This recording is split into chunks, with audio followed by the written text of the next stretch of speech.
What's up, government seekers? How's everybody doing today? Yes, I'm in a new location. I'm in Los Angeles, floating around the ether. Was in China and Japan on tour, and then just came back here and did voiceover stuff. What's up, government seekers? How's everybody doing today? Yes, I'm in a new location. I'm in Los Angeles. All right, hold on. Floating around the ether. Too many buttons, guys. All right, we got a couple of those. I got that muted. A lot of buttons. All right, that's okay. We got all that set. It's too many buttons. There's too many buttons. I kind of know this drives Lee a little nuts, so I kind of like doing it. So, but it's great. I don't have much of a concept of time anymore, man. You know what I mean? I don't like people holding us back, but let's start it. Let's do government secrets. Ladies and gentlemen, it's time for government secrets with the two most censored comedians, Lee Camper and Graham Elwood. At some point, you're going to have to learn which buttons need to be pushed at the beginning of every episode. I think we're going on 5 or 6 where we get the double intro. I mean, now it's become, people just know it as part of our intro. Graham gives a little 1-minute thing, then it starts talking back at him. Then he freaks out. Then it's like, I love this intro. I can't. There's too many buttons, Lee. I just can't. There's too many buttons. And then a new button shows up, like Brock Finn has a new button you have to click, and I'm just like, I can't. You know what I mean? My favorite expression for this, which I am certainly also guilty of, is my father when I was growing up.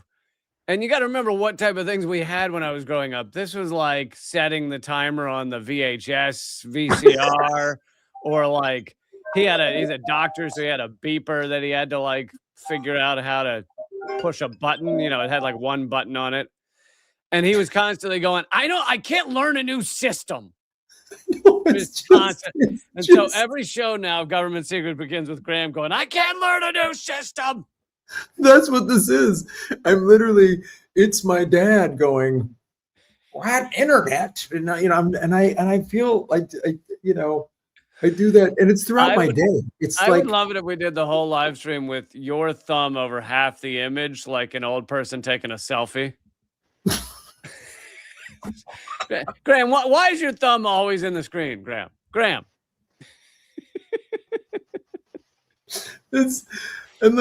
I just had this the other day. I've been in Asia for a while, and I came back to LA, and I'm trying to sign up something, and it's like, well, now just use the app. No, I was at Costco, and I was like, and the app wasn't working. I was like, God damn it. Yeah, this is so much better than just having a card in my wallet. Now I got to do some fucking app. And I ended up not going to Costco because I was too pissed off.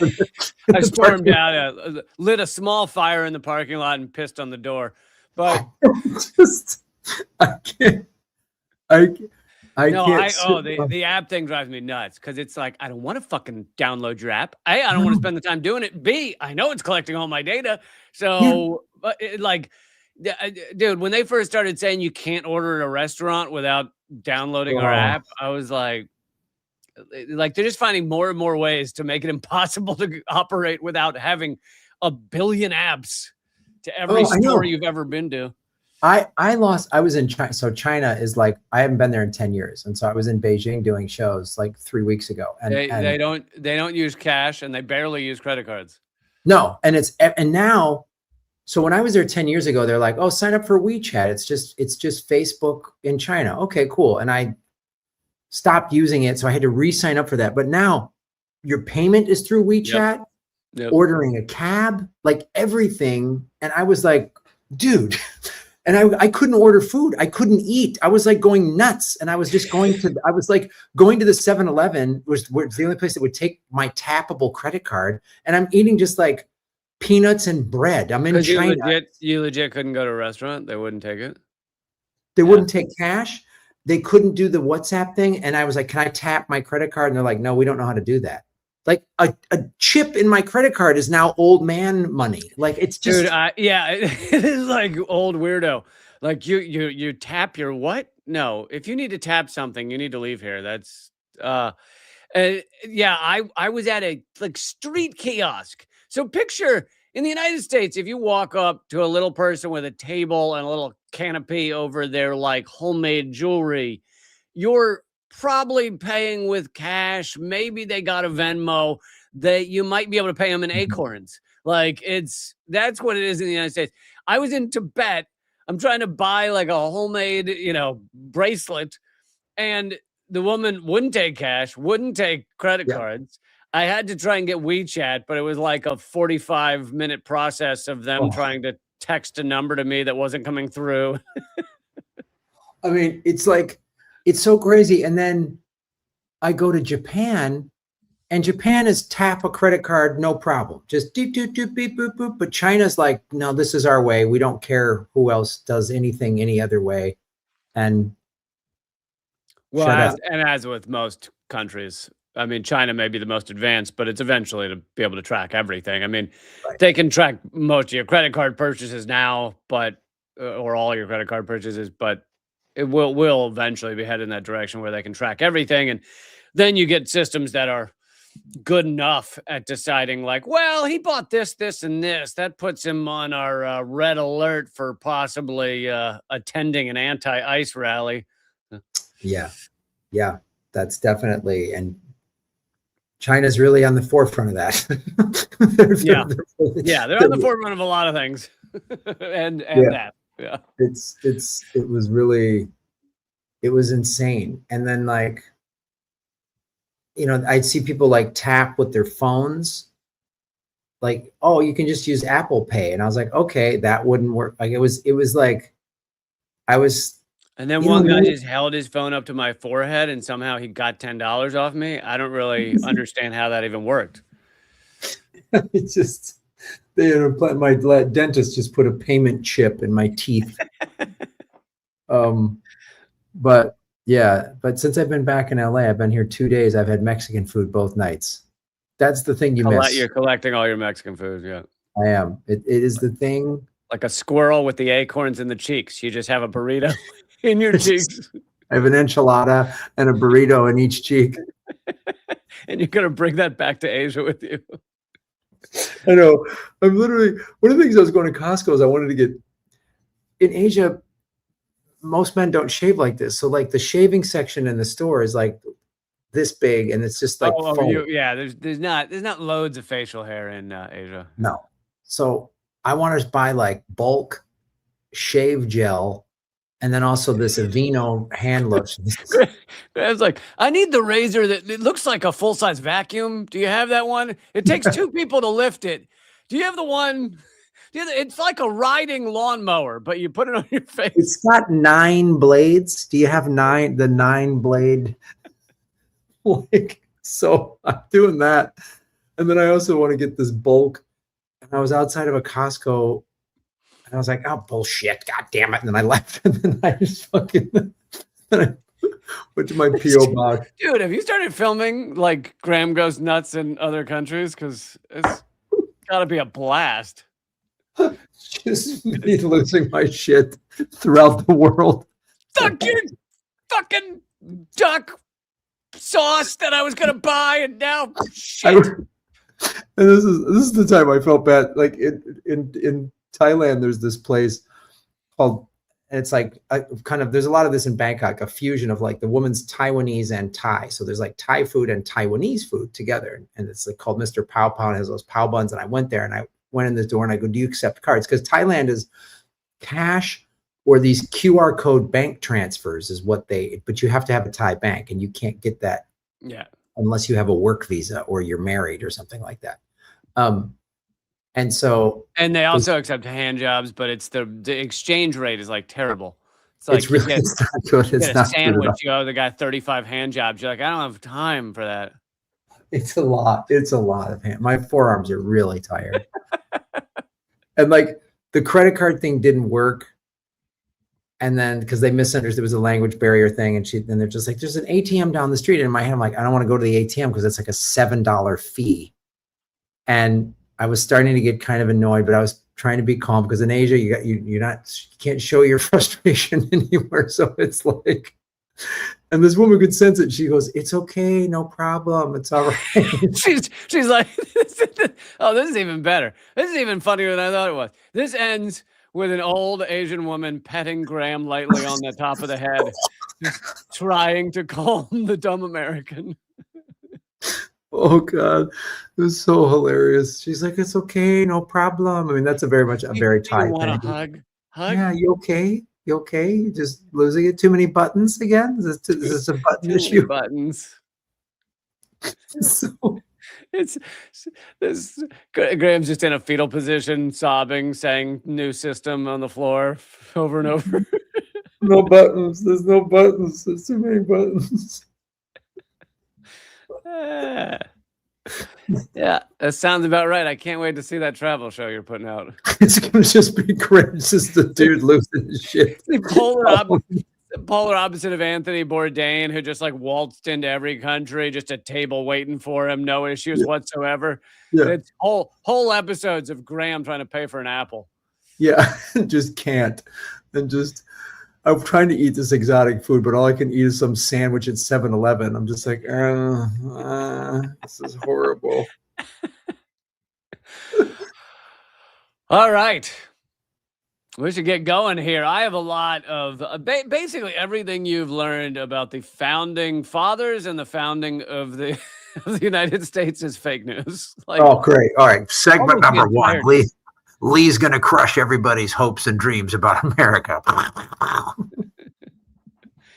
Yes. I do want to, so I'm getting to that. For those of you who missed the last episode, I was doing, I did some unknown history about World War II and about a little bit about the Cold War. I did want to finish up it's like 2 or 3 on the Cold War. And because I didn't get to them last time. And I feel like you'd like this one, Graham, so I didn't want to miss this one. It's for a while, the frontline defenses in Europe against a Soviet ground attack during the Cold War during the 50s was likely to hinge on chickens. It was going to live or die by how well these chickens did. It was that's I love when like and you love a good name too of these. It was called the Blue Peacock Tactical Nuclear Mine Project.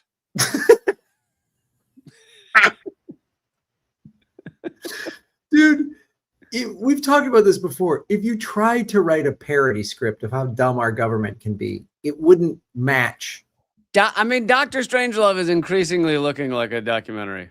It was a just spot on beat for beat documentary about the nutcase. I mean, you gotta remember one of the funniest bits in that movie was the guy can't help but Sig Heil, and then you have Elon Musk at the inauguration. Like it was an accident. My arm just jutted out. This is a normal move. There's nothing wrong with this move. Everyone does this. What could I do? Okay, so they had 7-ton mines that were half the power of the weapons dropped on Nagasaki. So these are crazy, massive explosions. And they would be deployed at strategic points if an invasion of the Soviet forces was imminent. And the production of the first 10 mines was ordered in July 1957. The problem was how to keep the inside of the bomb warm enough for the week that it needed to sit there waiting for someone to trigger it. Now, Graham, you want to have an idea?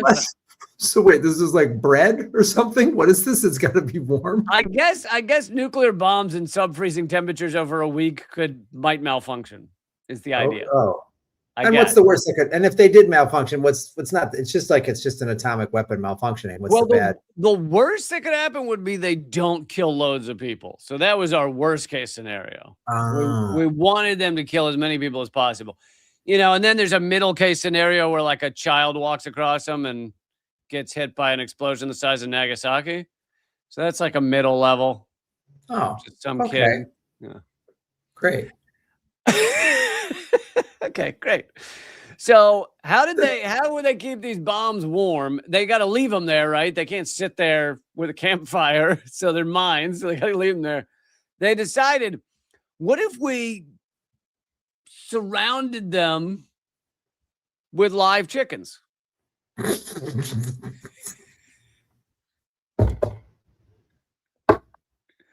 Is this an episode of the Muppets? Like, what is the What if we put just loads of live chickens around these mines? And they'd have to obviously be in a cage. So I guess it'd be a bomb with live chickens inside. Yeah, chicken bomb. Yeah, for sure. Chicken bomb. Yes. And they'd put enough food in there to last a week before they died, which was how long they needed these things to be there ready. Please tell me that when they did die, they like had some sort of chicken stand, just atomic chicken, just like the best barbecue in Europe. Yeah. Oh, they definitely sold all the yummy nuclear chicken meat. Absolutely. And then the chicken McNugget was born. Like, is that? That was the beginning of the chicken McNugget. So they legit they like started to put these into production to have live chickens around these. You'd think that the live chickens might alert the Soviets that don't step there or don't go there. Like, oh, there's just a live chicken like cage circular bomb type thing over there. Should we? There's a chicken. This is the most. And these guys hatched this up in a room, and they were like dead serious when they came up with this. Oh my God, very serious. So anyway, the Ministry of Defense canceled the project in 1958. You got to figure the guy who it was his passion to raise these chickens for this nuclear bomb, viewed himself as very patriotic. He must have been really torn up when they canceled the plan. Yeah, where does that guy? Where does the chicken guy go? What's his next job after the atomic chicken thing collapses? Start a Substack.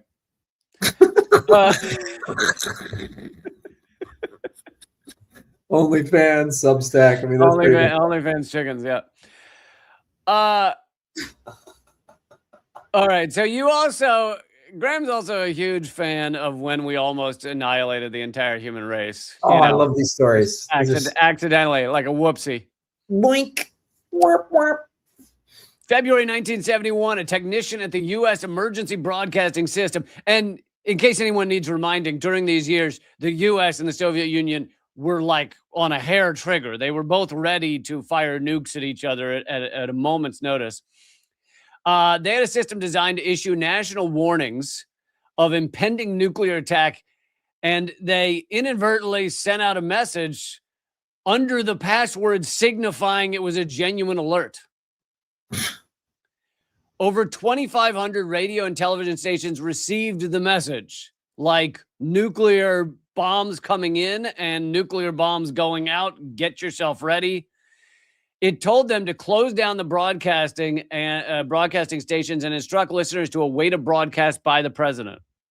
So this was the plan. This alert goes out with the password showing it's genuine. You close down the broadcasting and you put out an alert saying president will speak to you soon. It's like an all hands on deck alert. The mistake was not noticed for 26 minutes. Even then, the correction message was sent out without the genuine password saying it was a correction message. So they've been told, no matter what, if you get a message saying it was a fake, it was false, don't ignore that message unless it has the genuine password. And it did not. It would be 40 minutes before a message with the correct password signifying the alert was false would be issued. 40 minutes of thinking we're all going to die by a nuclear holocaust. Fortunately, no action was taken by anyone receiving the message. It turned out the emergency broadcast system didn't work at all. It was ignored by a large number of the stations and most of the American population. Press reports described a comedy of errors. Many stations did not look at their teletype printers until hours after the message was received. Others listened to their neighboring stations to see who would sign off first. It was like, is this real? Let's wait and see if they sign off. And so everyone was just waiting to see if the other stations were going to sign off, and no one did. The correspondent of the London Times reported one or two went off the air, but did not have the heart to tell their listeners that the World War was about to break out. One or two were like, we're out of here, but we're not telling them that we're all That's hilarious. Well, guys, it's been a good run. Don't mention it though, because we don't want to lose our sponsors. Like, what's their?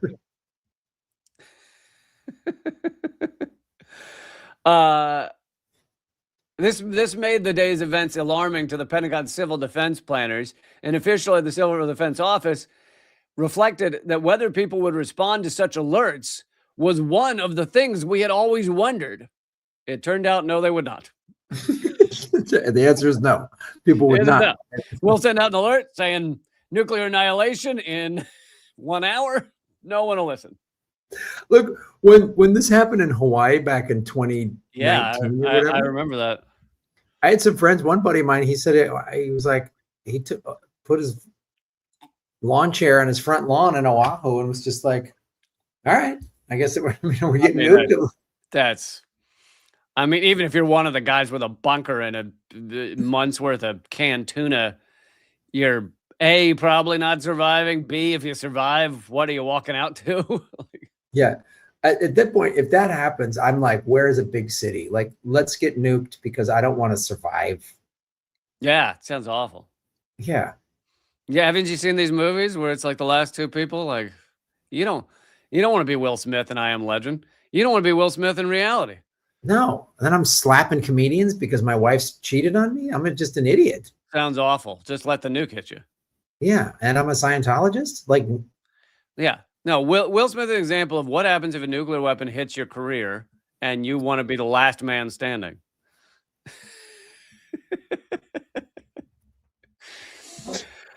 One more alarming incident took place November 1979 when President Carter's national security advisor, the one and only Zbigniew Brzezinski, received a middle of the night phone call from his deputy reporting that the country's early warning systems were indicating that the Soviet Union had just launched 220 intercontinental missiles at the United States.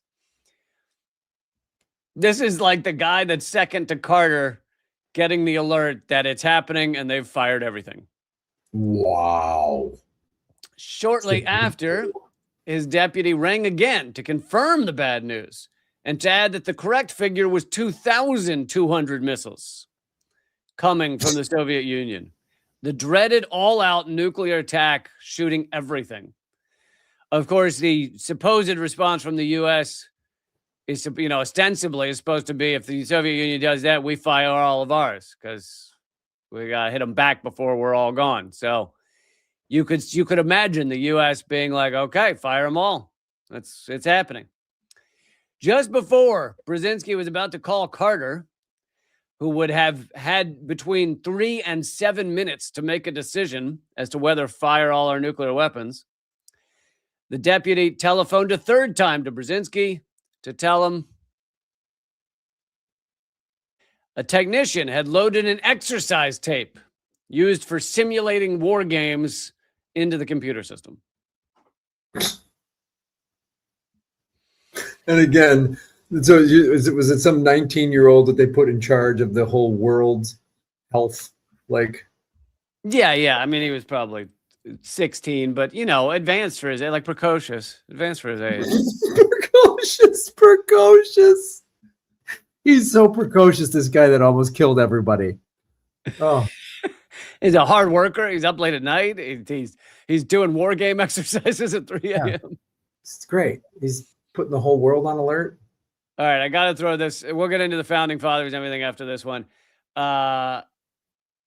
Graham, I feel like are you an animal lover? I feel like you're an animal lover, or at least a liker. I like them. I don't love them. I mean, I like them. I like them enough not to eat them. Yes. During This is World War II. Within 2 weeks of the outbreak of the war, World War II, this is the RSPCA in the UK, in London. The RSPCA estimated that roughly 200,000 dogs had been taken to the vets for destruction. Because all the men were going to war, a lot of the women were going to war. Even if the women weren't going to war, they couldn't handle the dogs, I guess. A secret burial ground had to be constructed in London's East End. At 80,000 carcasses were buried in a single night. One historian of the period wrote that never perhaps was there such a holocaust of pets as September 1939.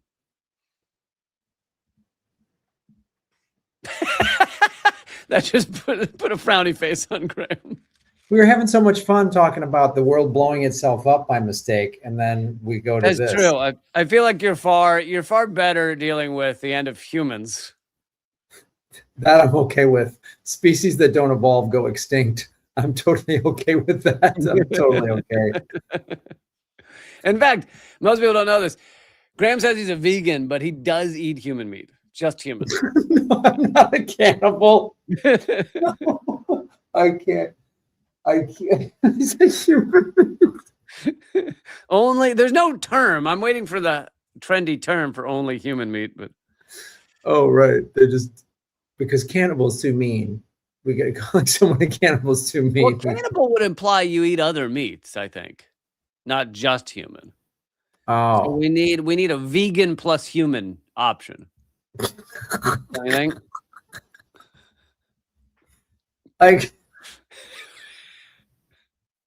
So if I understand this riff correctly, because I'm a little leery of the human race, you think now I'm a cannibal? Yeah. Because you care about animals, you don't care about humans, so you just do human meat. Black Box Grid in the comment section has a good idea for this. Would be called being a hegan.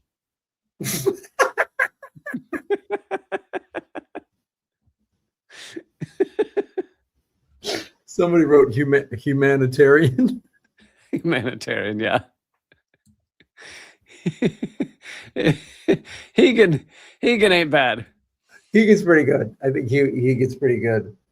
All right, so now we're going to get into the founding fathers and all just the crazy. I'm mainly going to read the interesting ones, but I'm not going to spend much time on this because everyone knows, like Thomas Jefferson, despite writing the Declaration of Independence, all men are created equal. He had slaves. He had slaves his entire life. He acted like slavery was bad, but he had a lot of slaves. He owned 83 at Monticello.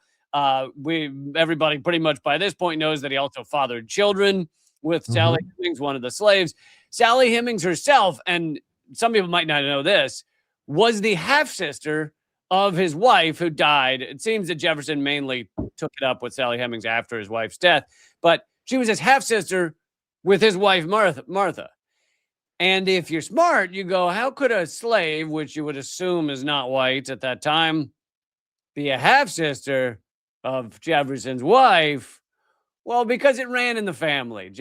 Martha Jefferson, her father had children with another slave. And of course, most people would tell you this is not a love affair. This is called rape because that is the power dynamics at play. But yes,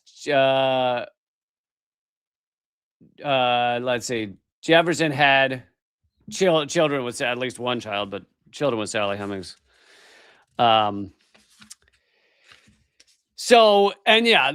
Most of the founding fathers had slaves. There were very few that didn't. Even Ulysses, I had never known this. Ulysses S. Grant, the general of the Union fighting against slavery, had 4 slaves. Only 4, though. No, at no point during his day did he ever go, boy, this feels hypocritical.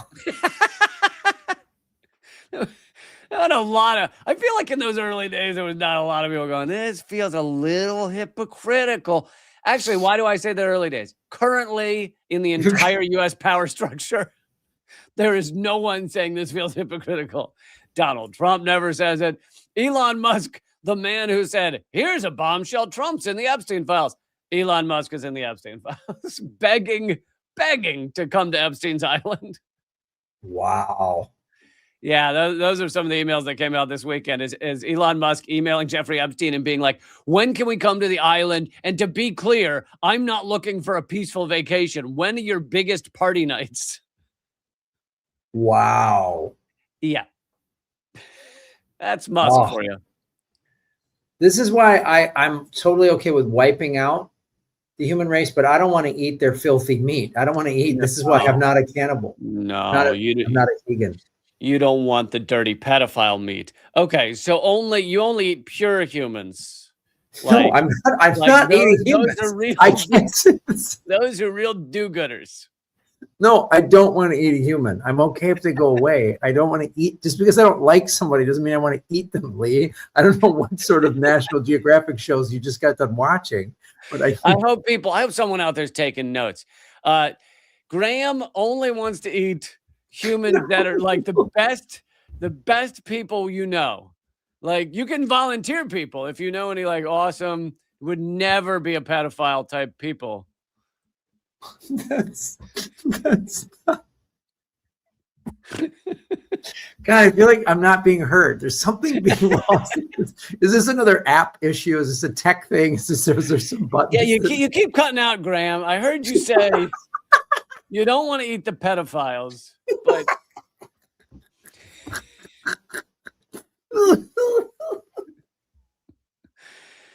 oh, this is why I hate technology. Now you're making me out to be a cannibal, and it's just this is why I don't. It's driving me crazy. So, the comment section is great, by the way. The other white meat, somebody put in the comment section. Someone just wrote, me thinks Graham doth protest too much. I'm not eating humans. Don't look at my backyard. There's nothing for you to dig up in my backyard. Graham, you're getting a little sweaty. The hair's getting unruly. I think you don't need a forensic team to go to my smoked meat cabinet. Just leave it alone. There's nothing for why would you bring that up? Everyone was always wondering why you had a smoked meat cabinet for vegetables. Everyone's curious about that. Somebody put check his fridge in the comment section. Okay, I have a walk-in freezer and I'm a vegetarian, but leave it alone. Like, so what? And yeah, some of the tubs are labeled Steve. That's what I call certain vegetables. I name them. Okay. Yes, that one says Christopher. That is a type of root that I eat. Yeah, my smoker in my backyard says human jerky. That's just a colloquial term. It's a southern thing. All right, so moving on to some of the myths of the founding of the United States. One is that the founding fathers it was all in unison. We want independence. The vote for independence was a fuck yeah moment, right? Fist in the air. We're all doing this together, all or nothing. In actuality, the vote for independence had been taken 2 days earlier from July 4th. So July 4th isn't even the day. There is not a single even letter in the entire mythology of the United States that is true. Like, July 4th isn't even the day.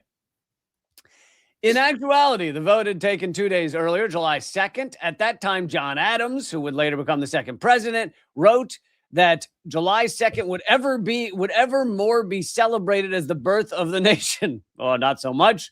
The only significance the 4th of July had was for being the day Congress formally adopted the text of Jefferson's Declaration.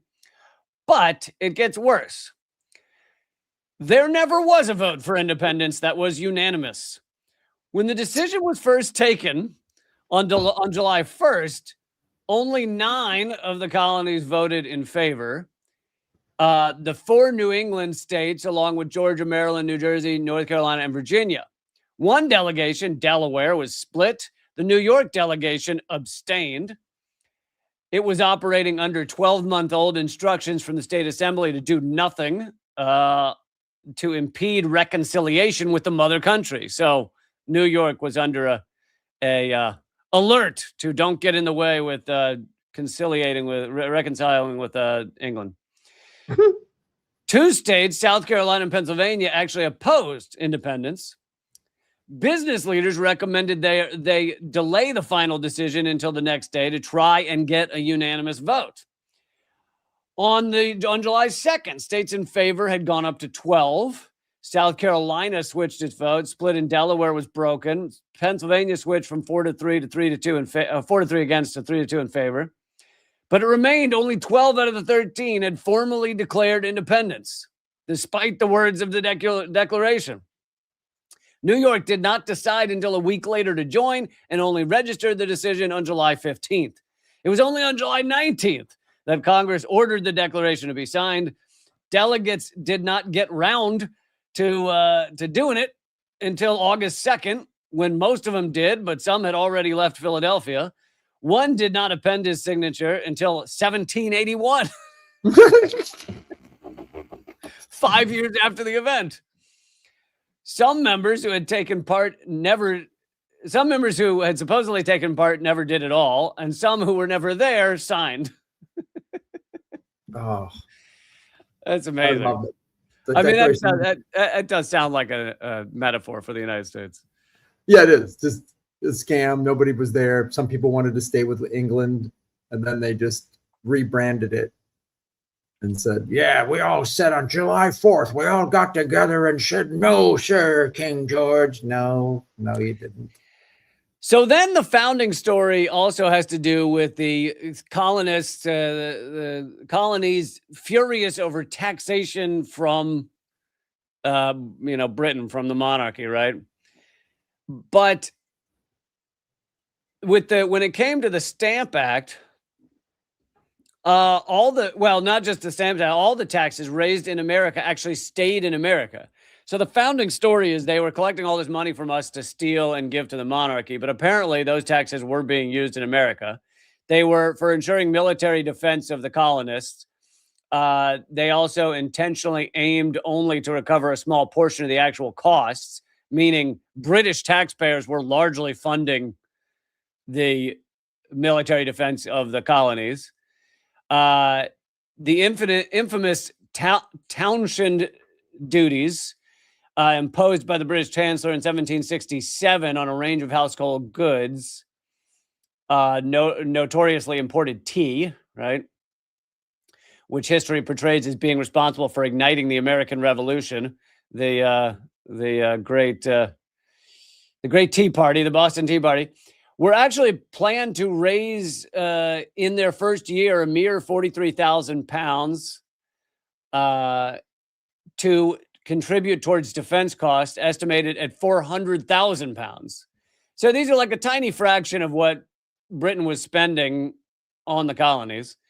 The individual scale of the demand was minimal. At the time, the average American paid 6 pence a year in tax, which was the modern equivalent of £2.60. By comparison, their British counterpart was paying 25 shillings 50 times more. So the whole idea of like we were furious with them collecting taxes to go to the king doesn't seem to be really true. Oh, so Schoolhouse Rock was a lie?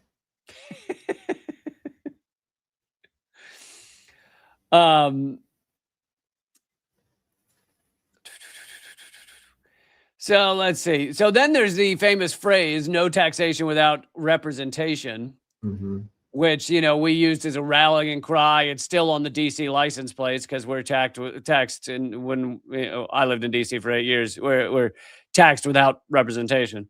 And so it's that real all-American rallying cry, no taxation without representation. That's half the reason we, fought for our independence.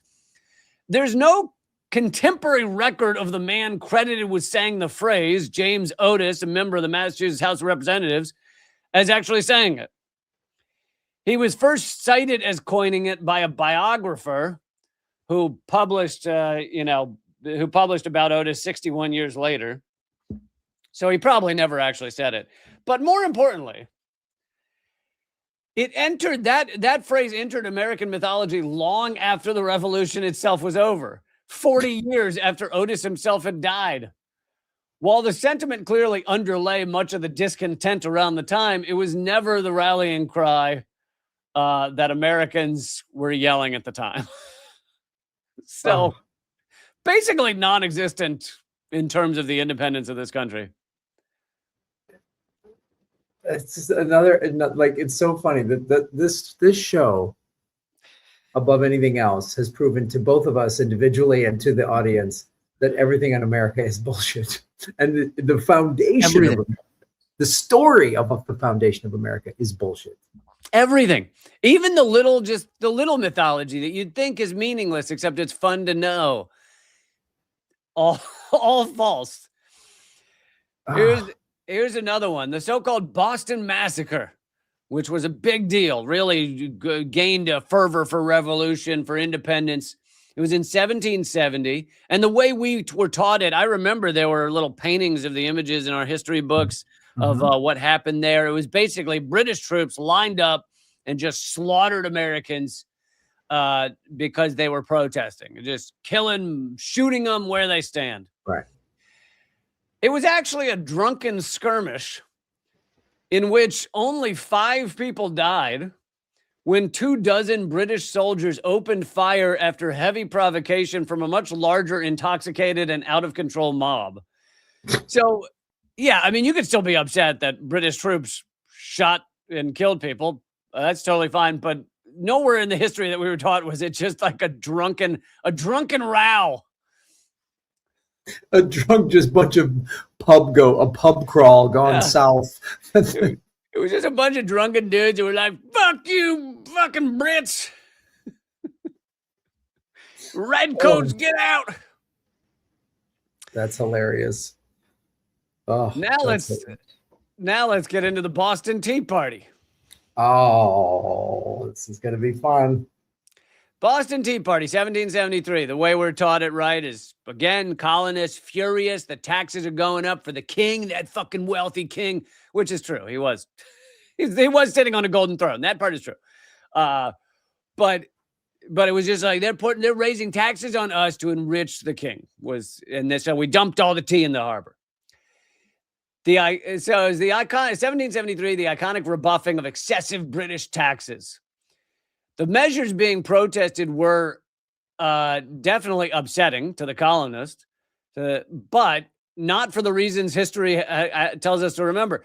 The attack on the tea shipments in Boston Harbor was in reaction to the introduction of the Tea Act, by which Britain was seeking to increase tea imports into America to help save the ailing East India Company from bankruptcy.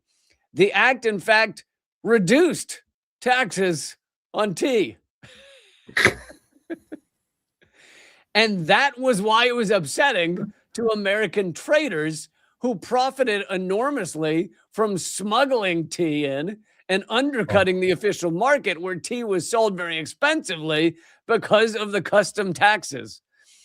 So tea obviously was back then widely and heavily drunk. It was back then, now an American wouldn't be caught near a cup of tea, but back then it was everywhere. And it was mainly smuggled in and sold illegally so that you wouldn't have to pay the taxes.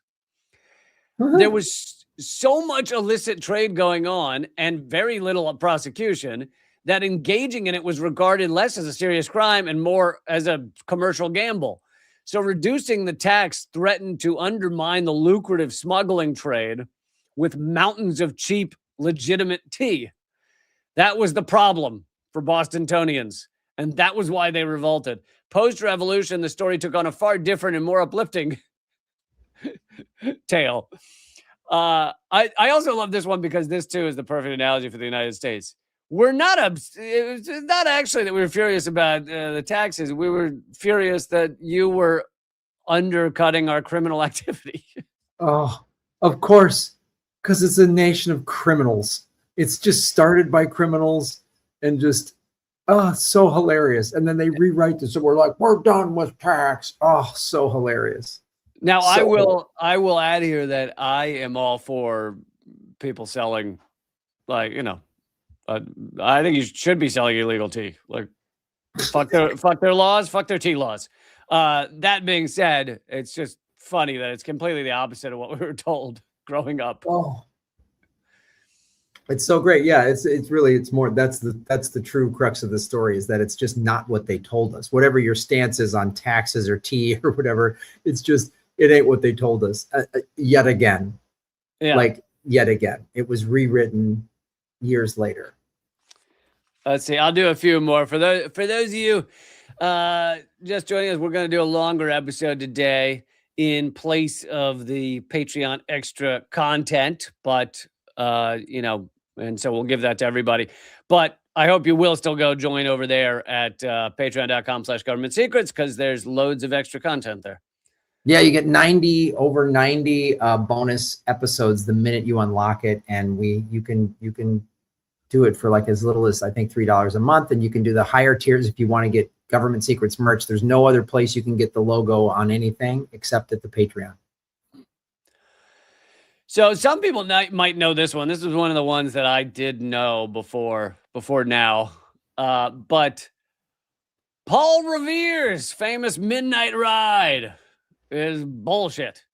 What was it, just going on a beer run or some shit? Like what? Yeah, probably beer run. Largely bullshit. We'll give this one a rating of 70% shit of the bull. Paul Revere's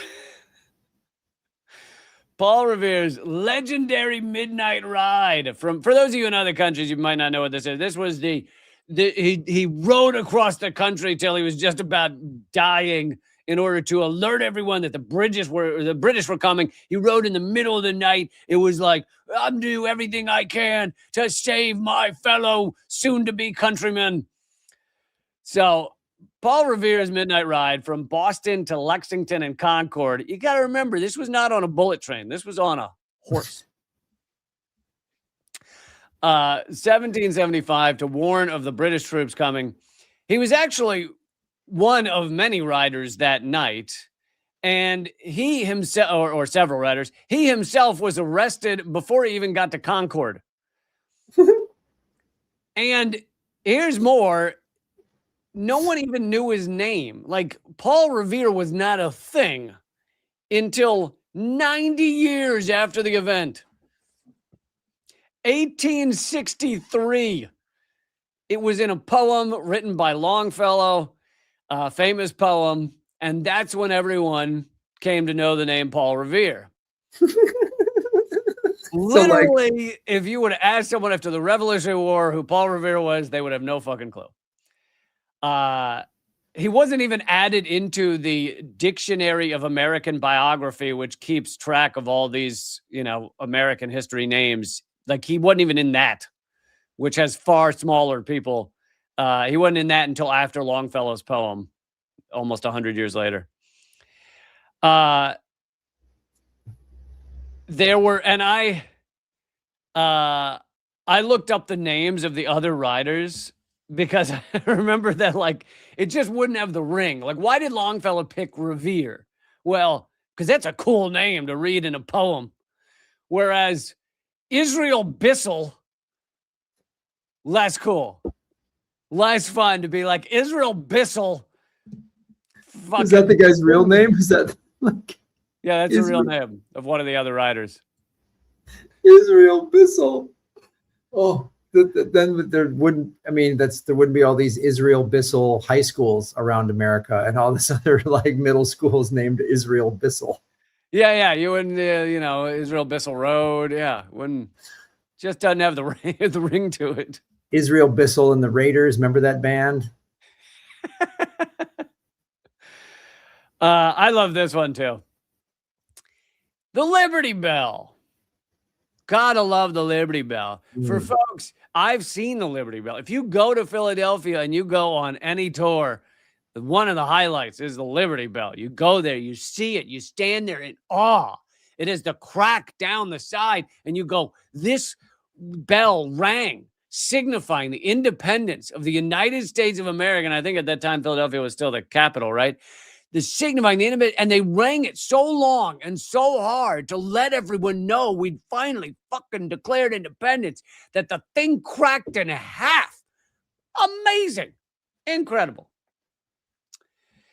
The idea that the news of the Declaration of Independence. Is that what I said? Yeah. Declaration of Independence was announced by Philadelphia. The idea that it was announced by the ringing of the Liberty Bell started 70 years later when a local author made it up for a book he was putting out called Legends of the American Revolution.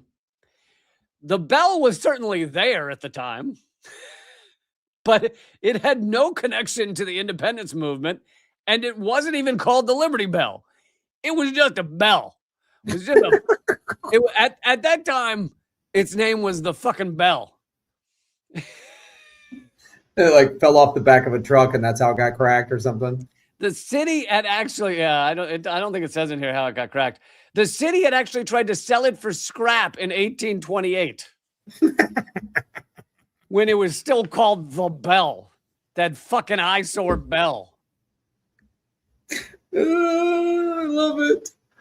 Oh, So it only became known as the Liberty Bell in 1839. This is decades after independence.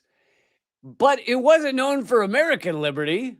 It was named the Liberty Bell by anti-slavery activists who noticed that the wording on the bell was a slogan convenient for their own cause.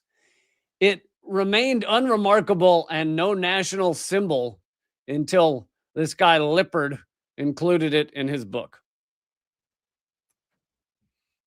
It was an anti-slavery movement called it the Liberty Bell. okay. But that's not good enough for the American history, right? We can't just be proud of the anti-slavery movement, especially at that time when there was still slavery. So instead, we'll say it's the Liberty Bell for America. Oh, it's just a lie on a misconception, on a untruth stacked into a. All of those things. All right, I'll do this last thing. Oh man, that's so good. Some good shit coming up. This All right, is let's talk for we're next week. Next time we're gonna do George Washington. But I love this kick you're on. what's that? I love this kick you're on of just like let's really dig deep on how the whole foundation is lies. This is up till this point in our show, it's been dating, and now it's speed dating. We just moved into speed dating of American history lies. You got 1 minute episodes. So this has to do with Benjamin Franklin and all the lies of him, of who he is or was. Yeah, like he never had a kite or anything like that. Oh my God. Well, did we might have talked about that on here, I think. If not, I mean, it's not a full episode, but the thing with electricity, he was into electricity and it was a new thing. And he'd hold, cocktail parties, whatever they called them then, salons, where he'd invite all the rich and powerful and he'd hold light bulbs. So he electrocuted himself on at least one occasion, or two occasions, I think. Maybe electrocuted a guest one time. But I'd say the biggest lie of the electricity on the kite string stuff is that Ben Franklin came up with zero that had to do with electricity. He was just one of the most famous people demonstrating it. But it's like everything about electricity was developed or discovered by other people, scientists, etc. He was just a famous dude who was like, come to my house and watch me light a light bulb. So, or no, there weren't light bulbs, but watch me light something. I don't know. Right. Whatever the fuck he was doing. Anyway, but that's actually not. Instead, we're not talking about his electricity, his zest for electricity. Instead, the dyed in the wool patriot of Ben Franklin, he's known as one of the founding fathers, is bullshit. to start with, he wasn't even in the Americas during most of this time. He spent almost the entirety of the 2 decades before the War of Independence in London. Mm. Apart from a 2-year break from 1762 to 1764, he was in England the entirety of the time. Oh, beautiful. Most of the time was dedicated to trying to win a royal charter for the Pennsylvania colony. Basically, Ben Franklin hated the Penn family, and they ran Pennsylvania, and he wanted to get Daddy King to, Papa King, to sign something saying that it did not belong to the Penn family. So he was working with the king. Perfect. So he was just a servile flatterer of the king trying to get this charter. What's interesting also is that he had been given his start by the Penn family. Now, I'm not going to defend the Penn family. They were oligarchs. I'm sure they were awful pieces of shit. But at age 17, he secured a post in the colony's administration, from which he rose to the deputy postmastership by age 21. And so it was the Penn family that gave him that post. Yet when he was elected a member of the Pennsylvania Assembly a generation later, his loyalties had switched. He turned against his patrons and accepted a mission from the Assembly to go to England to try and break the Penn family's rule. So he turned against his first papa and went running to Papa King. In London, he was lauded by the cultured society for his talents and refinements and, his science. And he actually became more and more a royalist and an advocate of the British Empire. Basically, he goes to London. He's adored there. They're all really impressed with him. And he's like, I think I'll stay here. Fuck the colonies. He was actually a very late convert to independence. He failed his first attempt to get a better deal for Pennsylvania, and he returned in 1762 to argue. So he was arguing for the royalist government. He was still a big royalist at that time. This was against the trend of the times and made him deeply unpopular. And he was quickly redispatched to London. He's like, you guys don't like me. I'm going fucking back to London. I like the king anyway. He's better. And so he really was trying to, for a long time, tried to keep the colonies under royalist rule. As late as 17, I know it's like the foundings. Some of the founding fathers were like anti-United States. Sure, they were just opportunists. They were with the king because there was power with that. And oligarchy. It's kind of similar to like the big tech bros. They acted like they were for all liberal and caring and gave a shit about humans. And then Trump gets the power and they're like, oh, I mean, Trump sounds great. Awesome. Cool. Yeah. They go where the bread's buttered. That's all of them. That's all they care about is protecting their own money and power and wealth. And they'll align themselves with whoever is in power to protect their wealth. That's it. There's not a one of the biggest, tech oligarchs that is like stood up against Trump. Even slightly. And yes, you anyone who watches my stuff knows that I think they should have stood up against fucking Biden as well. But I'm just saying, like, their allegiance is to money and power. That is it. That's it. As late as 1774, he was still esteemed in British society. He was at the Prime Minister Lord North, his installation as Chancellor of Oxford University.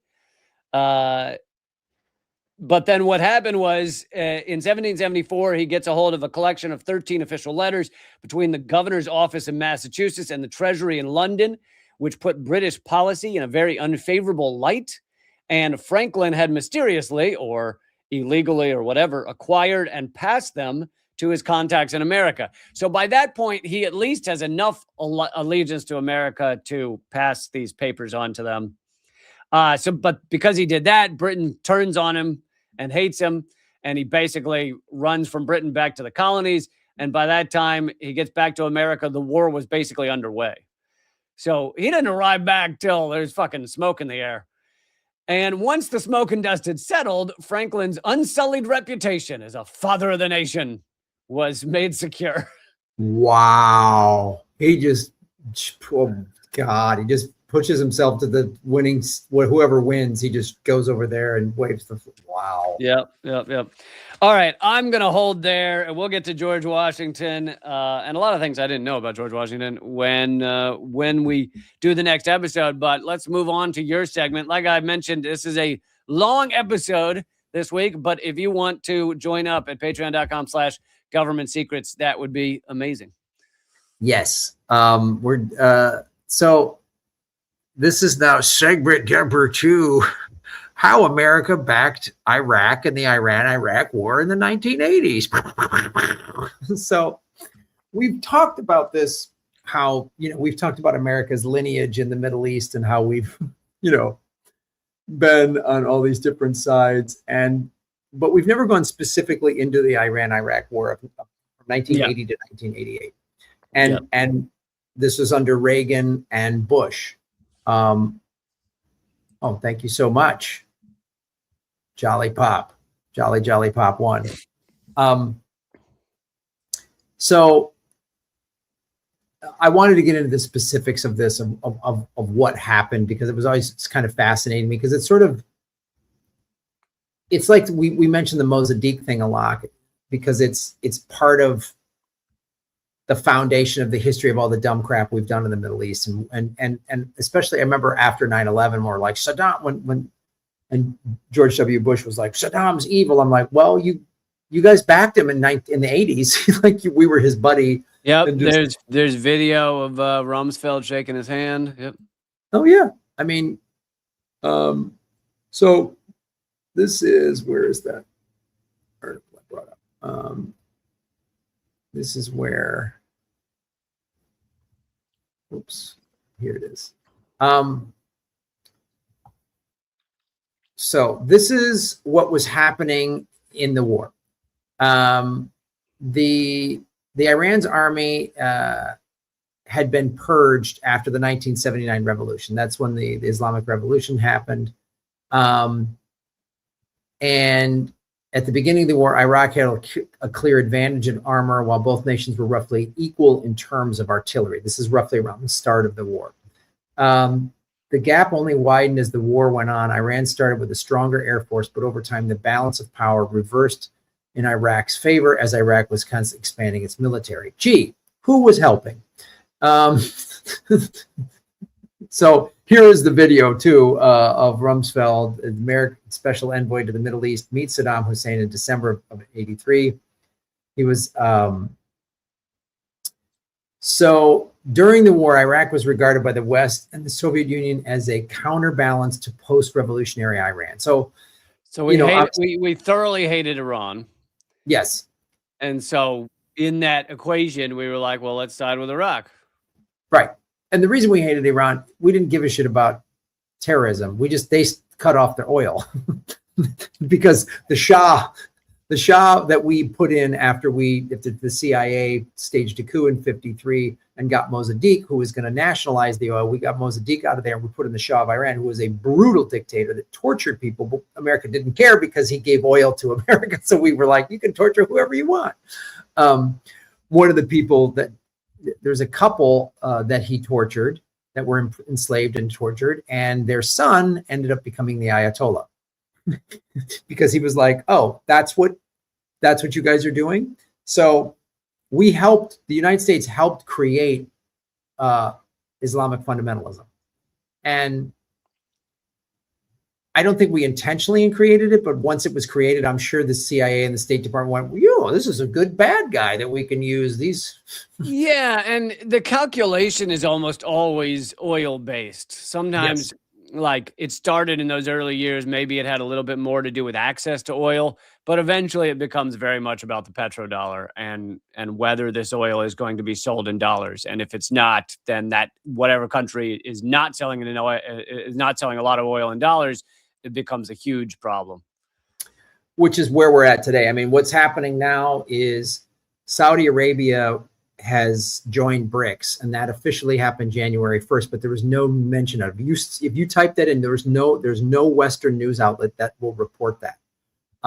There's articles about the summer where it's like, will Saudi join BRICS? but they very quietly did it January 1st, which is weird. And then, January 4th is when America kidnaps Maduro and says, hey, we need this oil. That's what this is. I mean, and on top of that, whatever it was a year ago or a couple of years ago, the petrodollar deal officially ended.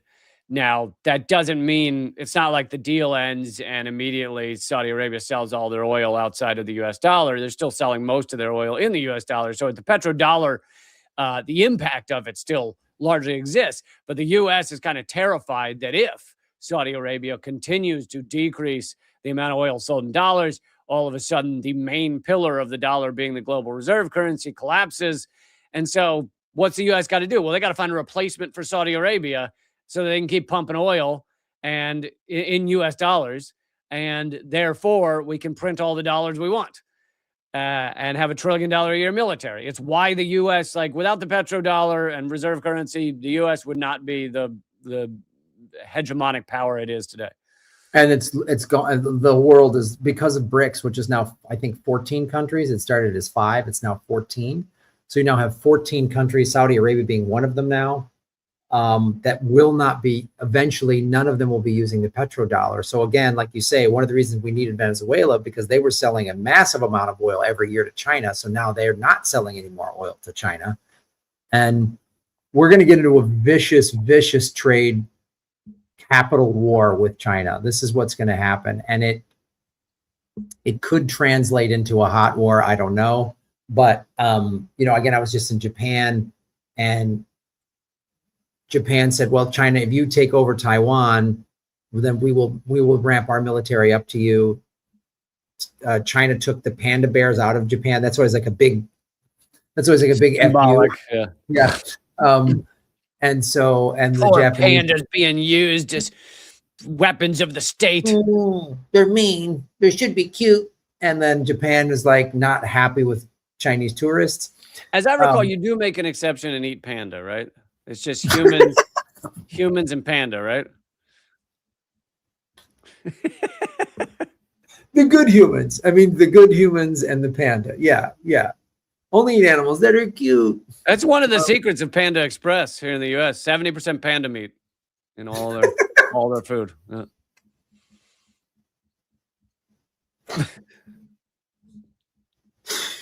Did you watch like a documentary on Ed Gein or something like that? Is that Jeffrey Dahmer?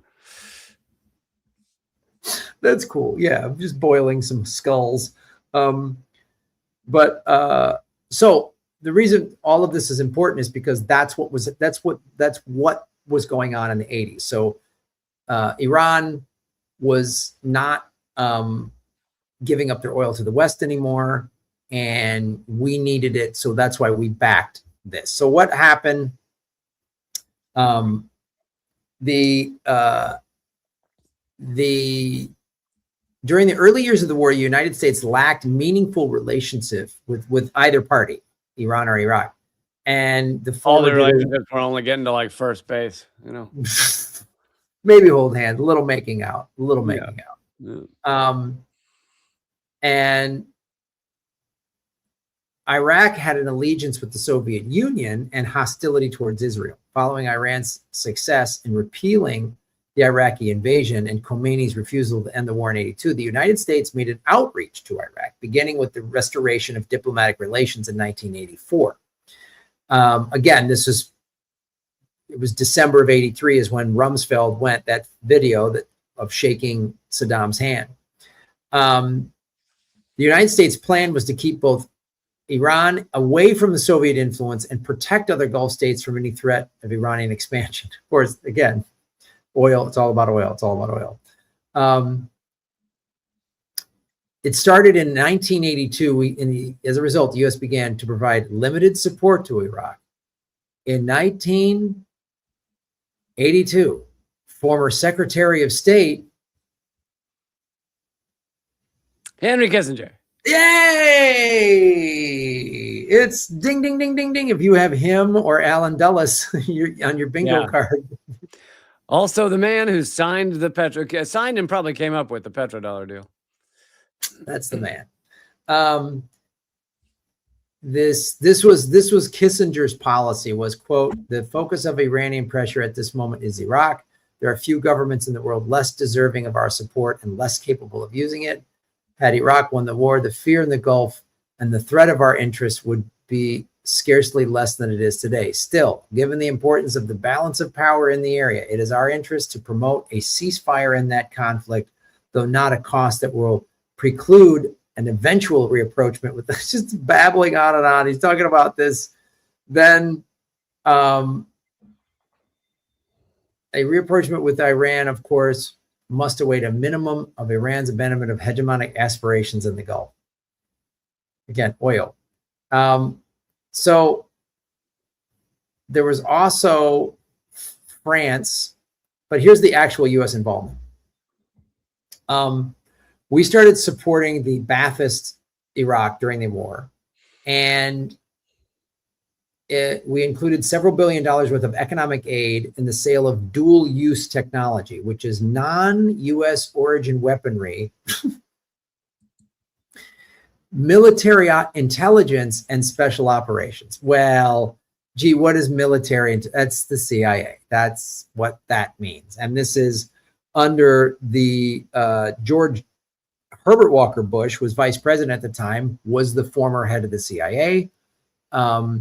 So we were sending, advisors. Basically, we started flooding the region with the CIA.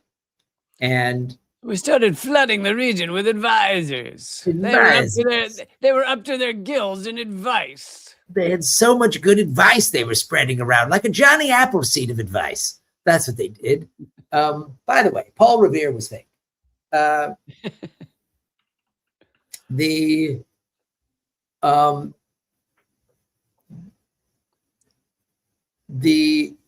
U.S. government was openly supporting it in Congress and the Senate.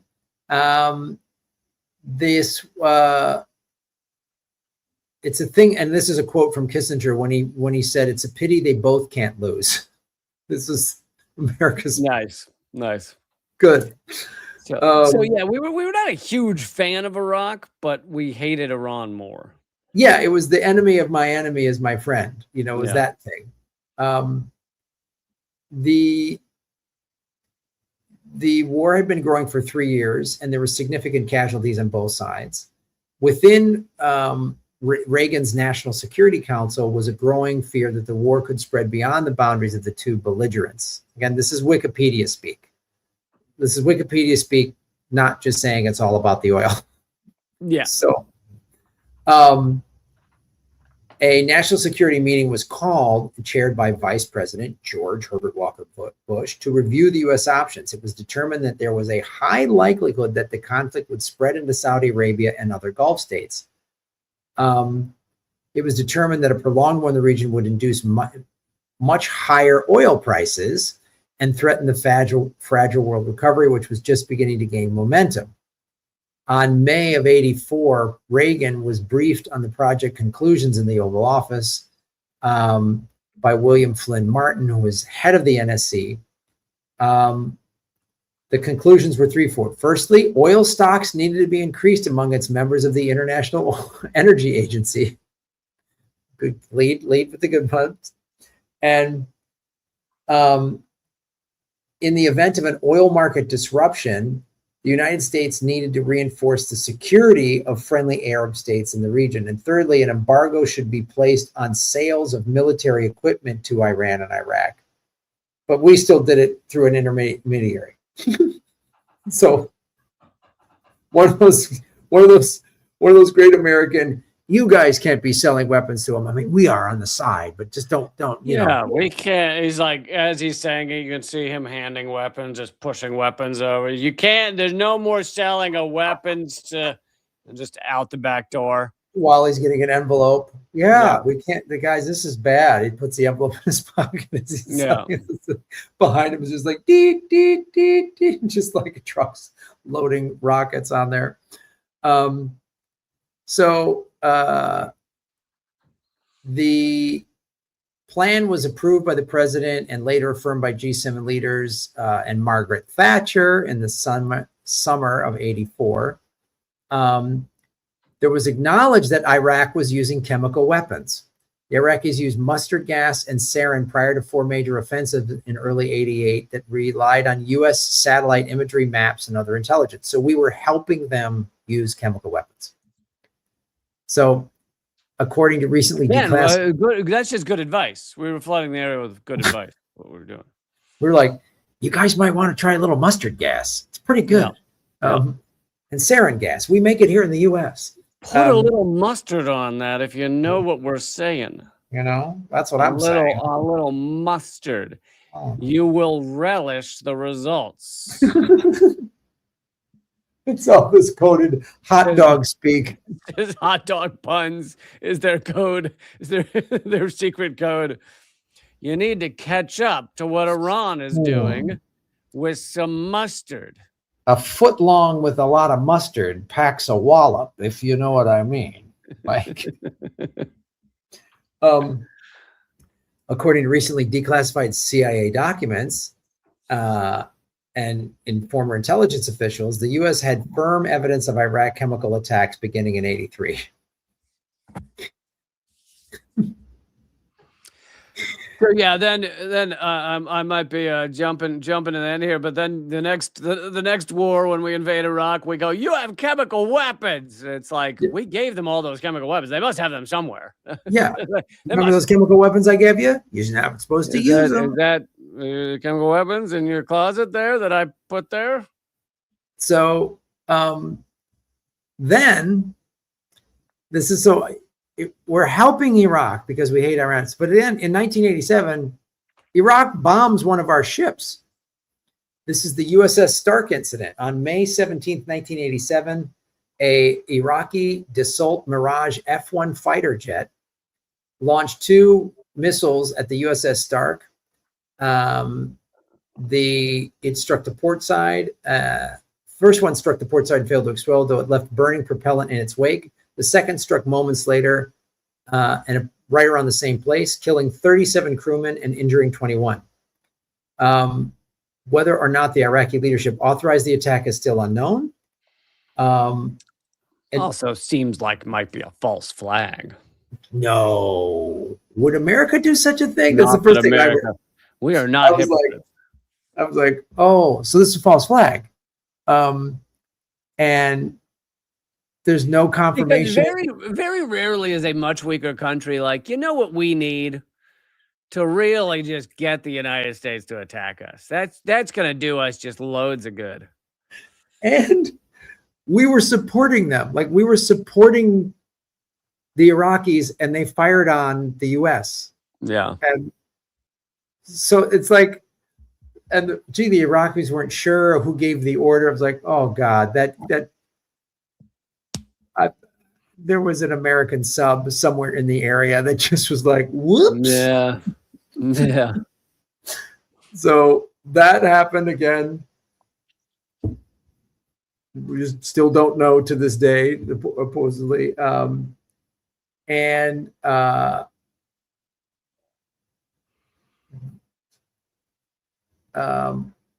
attack had little effect on relations between the two countries. Well, it could also, I don't know how complicated it'd be to commit, but it could also be a false flag from Iran if they were trying to get the U.S. to stop helping Iraq. But right. Then there was Iran Air Flight 655.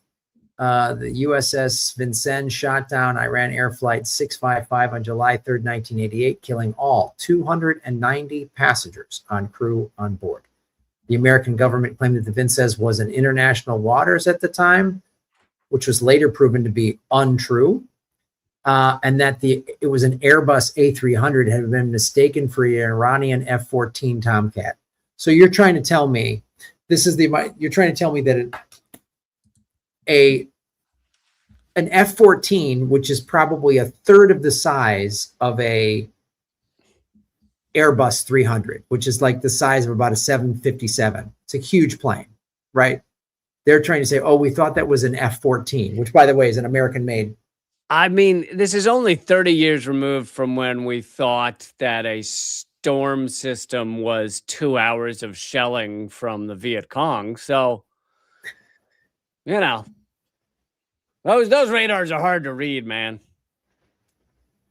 I think our radar was on the fritz. So we blew a commercial airline out of the sky and killed 290 people for no reason. And then said, oh, we thought it was an F-14. I mean, I will say that sometimes it's false flags, etc. But there's got to be a certain percentage that's just fucking idiots. Like, yeah, there's that. Because look at all the times we've nearly fired nuclear weapons because they're fucking idiots. So Yes. I think sometimes we're so not we meaning just you and me, but people who see through a lot of this shit are quick to think it must have been some grand scheme.